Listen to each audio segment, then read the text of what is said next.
Bom dia, boa tarde, boa noite. Está começando mais um Talk to Biz, a nossa coluna semanal sobre estratégia, gestão, marketing e inovação. O meu nome é Bruno Garcia, eu sou professor e profissional na área de marketing e business, e aqui você já sabe, toda semana a gente traz um tema novo a respeito do mundo dos negócios, mas também nós fazemos comentários sobre notícias e acontecimentos que podem ter um impacto na sua empresa, no seu planejamento estratégico ou na sua carreira. Lembrando sempre que esse podcast está lá disponível em talktobiz.com ou talktobiz.com.br, são os nossos endereços virtuais. É claro que você encontra o Talk to Biz nas principais plataformas de podcast da atualidade. Estamos em todas elas, basta buscar por Talk, o número 2 e Biz, que vai nos encontrar. E sempre fica o convite para que conheçam o nosso canal no YouTube. Além de todos os episódios do nosso programa disponíveis, tem também conteúdo em vídeo. Vale a pena dar uma olhada no material que a gente produz por lá. E hoje a nossa reflexão é sobre ineficiência, um problema grave e crônico em boa parte das empresas brasileiras. Quando a gente fala sobre ineficiência, é preciso pontuar bem sobre esse conceito. Eu estou falando da falta de eficiência, que é a capacidade de realizar uma tarefa, atividade ou um processo da melhor maneira possível. Ser ineficiente é não ser capaz disso, é não usar dos recursos disponíveis da melhor maneira possível. Em outras palavras, a gente pode dizer que a ineficiência ocorre quando uma ação não produz os resultados desejados ou quando esses resultados poderiam ter sido alcançados de uma forma ou mais rápida ou mais econômica ou com melhor qualidade se a coisa tivesse sido conduzida de uma outra maneira.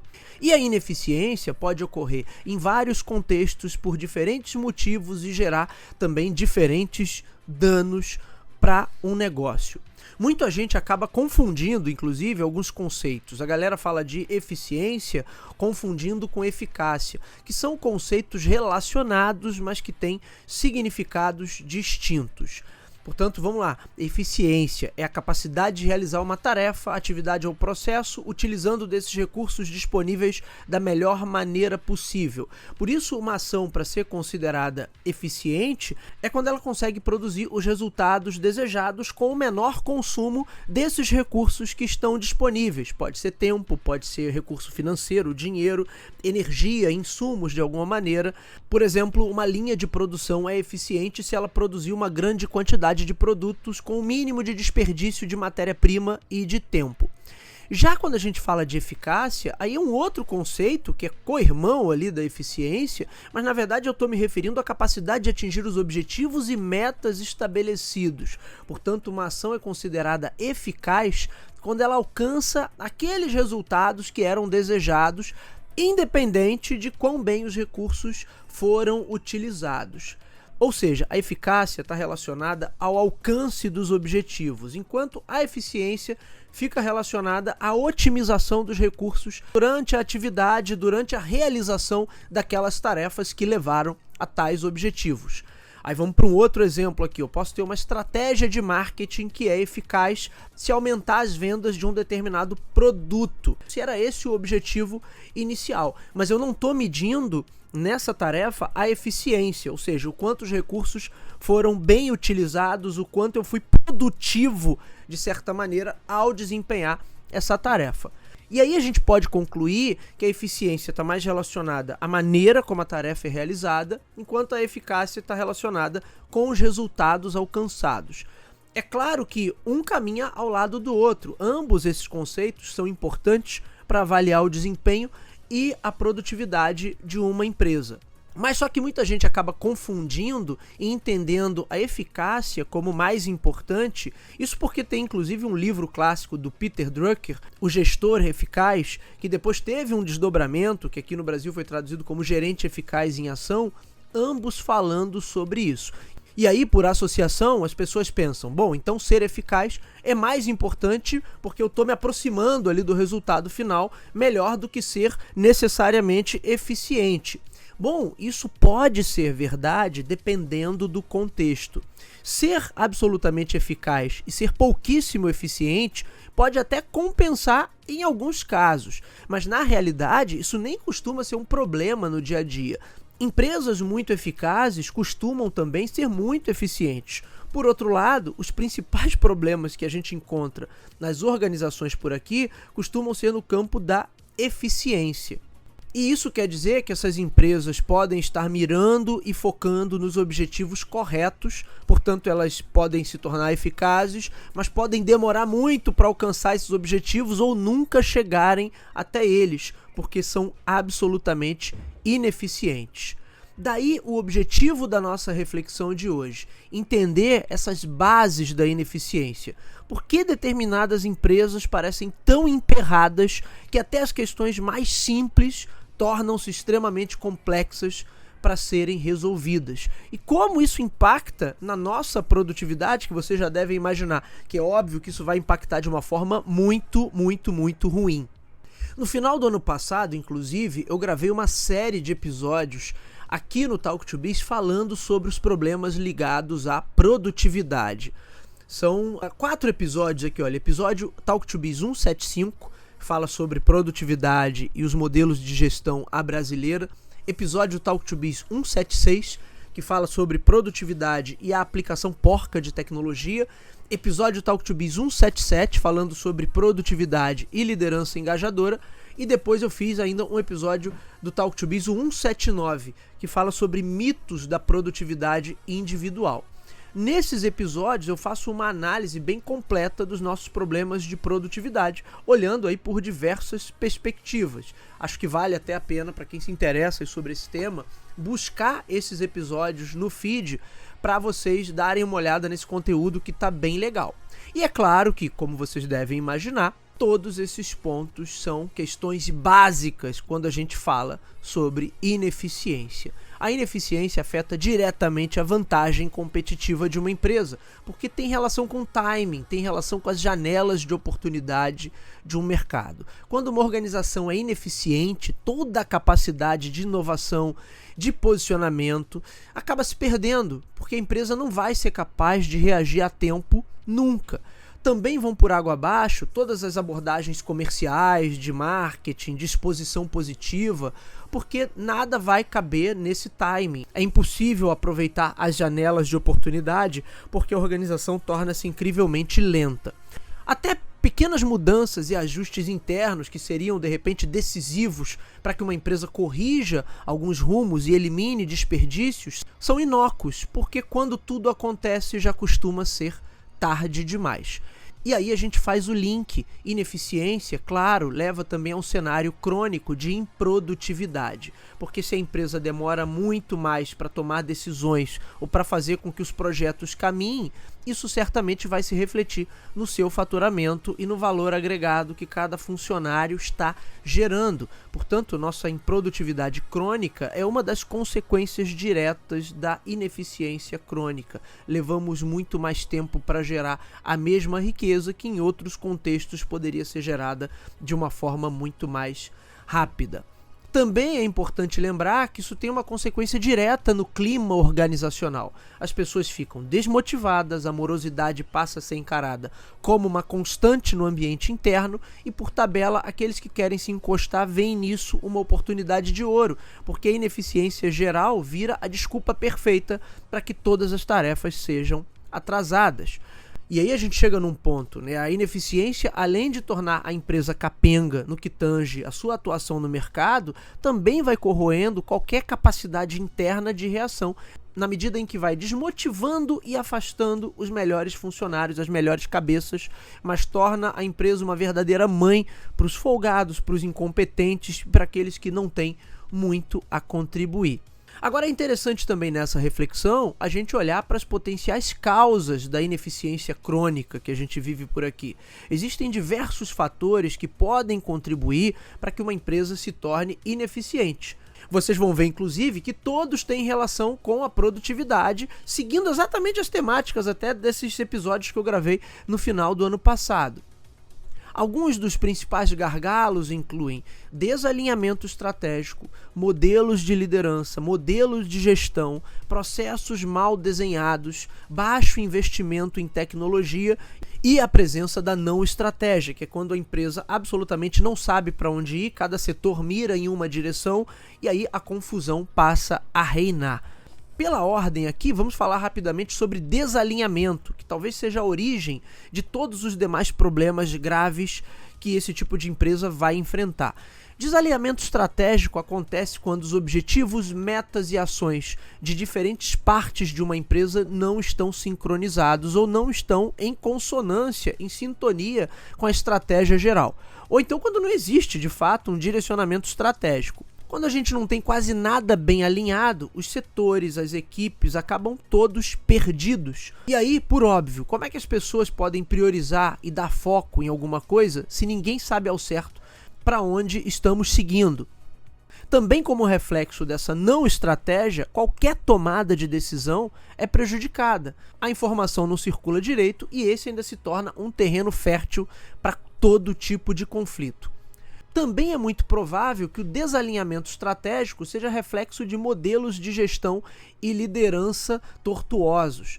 Modelos de gestão confusos e de lideranças disfuncionais, com foco excessivo no ego, autoritarismo, nas mecânicas de controle, quase sempre são co-irmãos do desalinhamento. Eu nem vou entrar aqui no mérito das falhas de comunicação interna que derivam disso tudo, porque aí seria material para a gente gravar um programa específico só falando desses problemas de comunicação. Vamos parar por aqui, a gente segue para o próximo ponto, que são os processos mal desenhados.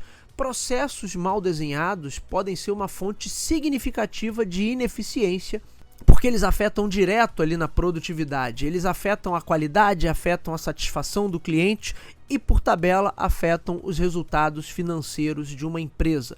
É essencial que as organizações identifiquem e melhorem continuamente seus processos para maximizar a eficiência e o seu desempenho. Também é importante lembrar que esses processos mal desenhados geralmente resultam em etapas desnecessárias, repetições, redundâncias, atrasos, sem falar no maior potencial de erro, já que esse processo fica mais exposto ou passa por diferentes mãos, diferentes setores, tudo caminhando para tornar o resultado final ainda mais incerto. Isso significa que os funcionários gastam mais tempo e mais recursos do que o necessário para concluir uma tarefa ou um projeto. E aí, esse conjunto de tarefas que não são concluídas a tempo ou que são concluídas com uso muito maior de recursos do que seria necessário, levam a esse cenário de ineficiência operacional geral. Outro ponto é que isso tende a impactar diretamente na qualidade da entrega, que é um problema da ordem de marketing. E aí leva a mais retrabalho, reclamações dos clientes, custos adicionais para corrigir o problema que já foi entregue, sem falar que quase sempre esses processos mal desenhados carecem de uma padronização e de uma certa consistência, o que na prática quer dizer que o resultado final pode variar muito, dependendo de quem está realizando a tarefa e dependendo do contexto. Ou seja, na prática significa dizer que cada cliente pode ter uma experiência diferente e a gente nunca sabe qual vai ser esse resultado final. Tudo isso junto tende a gerar gargalos na operação, ou seja, mais demora e mais ineficiência. A ineficiência gera mais e mais ineficiência. Por fim, uma empresa com todas essas características certamente tem grandes deficiências também no que diz respeito à aplicação de novas tecnologias. E aí, quando a gente fala de tecnologia, qualquer ferramenta que ajude as pessoas e as equipes a desempenharem melhor suas tarefas. Como eu disse para vocês, tem um programa inteiro falando sobre produtividade e aplicação porca da tecnologia. E é claro, se eu não tenho os melhores sistemas, as melhores ferramentas, e indo até no nível mais básico, se eu não tenho máquinas, equipamentos que sejam condizentes com as tarefas que vão ser executadas, se os computadores são todos velhos, se não se atualiza um sistema há muito tempo, ou se a organização usa os recursos mais básicos e simplórios que podem existir, tudo isso mirando numa redução de custos, é claro que eu estou potencializando erros, eu estou potencializando redundância, aí a organização precisa criar mais e mais processos para verificar, para garantir que erros não sejam cometidos. Imagina uma empresa que a folha de pagamento tem que ser verificada no famoso olhômetro, ali onde eu não tenho um sistema adequado para me ajudar nessa tarefa. Isso eu estou dando um exemplo, mas a gente poderia extrapolar para diversos outros exemplos. Todos esses fatores, pegar modelo de gestão, modelo de liderança, falta de alinhamento estratégico ou a falta de estratégia, os processos mal desenhados e a aplicação rasteira de tecnologia fazem com que as empresas se tornem incrivelmente ineficientes. E aí parece que todos que estão trabalhando ali carregam uma pesada bola de ferro nos seus pés, como aqueles prisioneiros de antigamente carregam uma corrente presa aos seus pés com uma bola de ferro pesadíssima. Por quê? Porque nada anda, nada acontece, tudo leva muito mais tempo e aí as oportunidades se perdem. Por uma perspectiva teórica de mercado, você poderia dizer assim, bom, mas essas empresas vão perder espaço e acabam desaparecendo.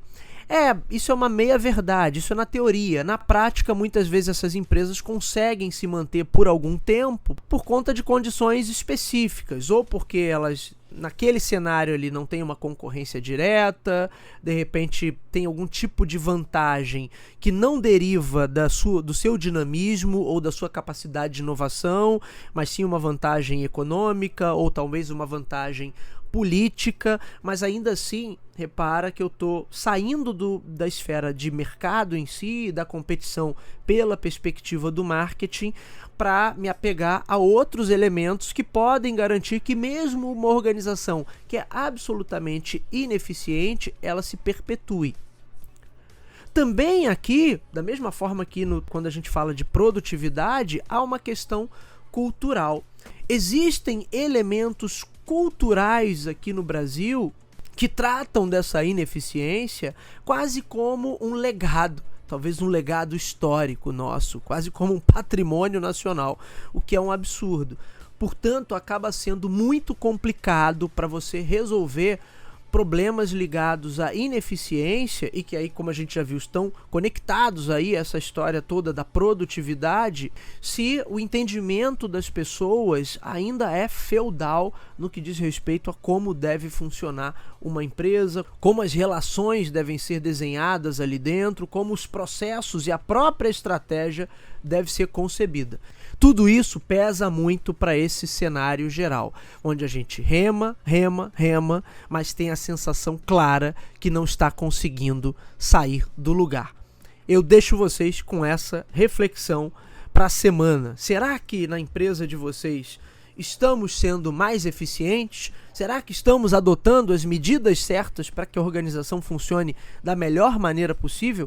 Vamos lembrar que não basta apenas mirar na eficácia, no foco certo, no objetivo correto. Se eu não for eficiente, todo o resto vai por terra. Muito bem, senhores, esse foi o nosso Talk to Biz de hoje. O meu nome é Bruno Garcia, você me encontra nas principais plataformas sociais. Bruno Garcia no LinkedIn e Bruno_Talk to Biz no Instagram. O nosso programa, você já sabe, está disponível nas principais casas do ramo. Em todos os aplicativos de podcast da atualidade, você vai nos encontrar, basta buscar por Talk, o número 2 e Biz. Claro que você pode ir direto na fonte nos nossos endereços virtuais, talktobiz.com ou talktobiz.com.br. Sempre fica o meu convite para que conheçam o nosso canal no YouTube. E por fim, aquele pedido, se você acompanha o nosso trabalho, gosta do conteúdo que é produzido por aqui, ele agrega valor aos seus estudos, ao seu dia a dia profissional, à sua tomada de decisão, compartilhe, indique para os seus amigos, vamos atuar nessa corrente do bem, levando conteúdo qualificado sobre estratégia, gestão, marketing e inovação a um número cada vez maior de pessoas. É isso, meus amigos. Hoje ficamos por aqui. Nos vemos na semana que vem. Um abraço a todos. Até lá.